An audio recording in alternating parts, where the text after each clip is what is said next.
future of the Delaney womb at risk. In other words, a potential stud might see me unadorned and be thrown off his desire to breed me on the spot. "They run out of soap and hot water in the non-corporeal realm?" I asked, striving for a lighter note. "I remember when the Confederate soldiers came through here, marching toward home after the war. Starving, wounded, carried on by desperation. Same thing happened after the flood of 1927. Poor folks barely hanging on. Then again during the Great Depression, hardship and hard times.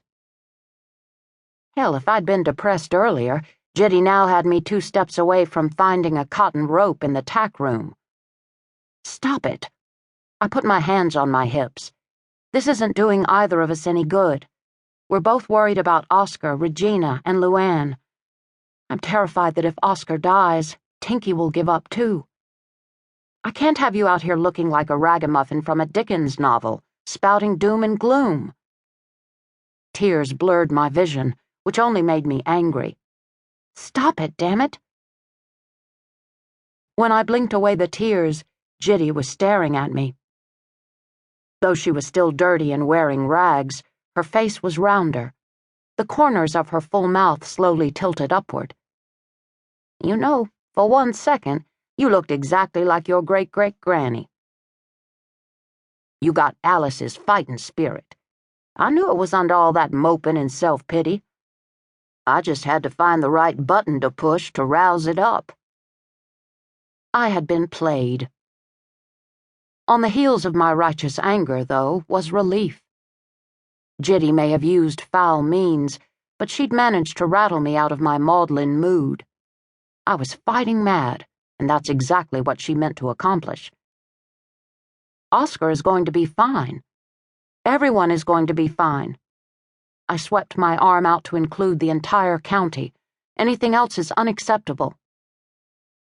"May I make a suggestion?" Whenever Jitty asked permission to do anything, it always meant trouble. "No." She grinned. "You know no don't mean no when you say it like that."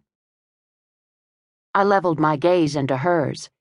"If you say one word about my empty womb—" She waved me to silence. "It's about Tinkie." "Go ahead." "She looks to you, Sarah Booth. You hold strong for her. Through all the hard times you stand steady. Folks got to have that strength when they can't see the next day." Sage advice. The problem is how to go about it when I'm as scared as she is. You might crack open some of those old magazines in the attic. Once upon a time, there was a man with polio who taught a nation how to hold on. Her tone had softened, and I couldn't help but wonder what of her own memories she'd stirred. "I'm not illiterate," I said. "I know about FDR." But my words were lost on a sudden breeze that swept across the newly planted cotton fields, silhouetted black against the fiery gold-peach glory of a dying day. From behind me, the sound of a car approached. Graf. Somehow Graf Milieu, my handsome lover, had managed to escape his Hollywood duties and come to stand with me. But when I turned, it was to see the tan and brown colors of the Sunflower County Sheriff's cruiser pulling up at the steps. In the front seat sat the tall figure of Sheriff Coleman Peters, the man who'd broken my heart and falsely charged me with murder. He got out and slowly came up the steps. In the near darkness, I couldn't see his face, and I was glad he couldn't see mine.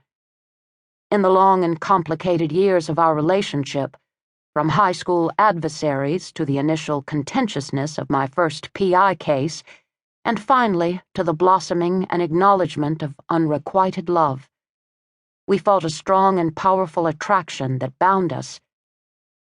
Only recently had we accepted that love wasn't enough to overcome the obstacles in our path. Through it all, I had never dreaded seeing Coleman. Now I couldn't breathe, my lungs constricted, because I knew that nothing less than tragic news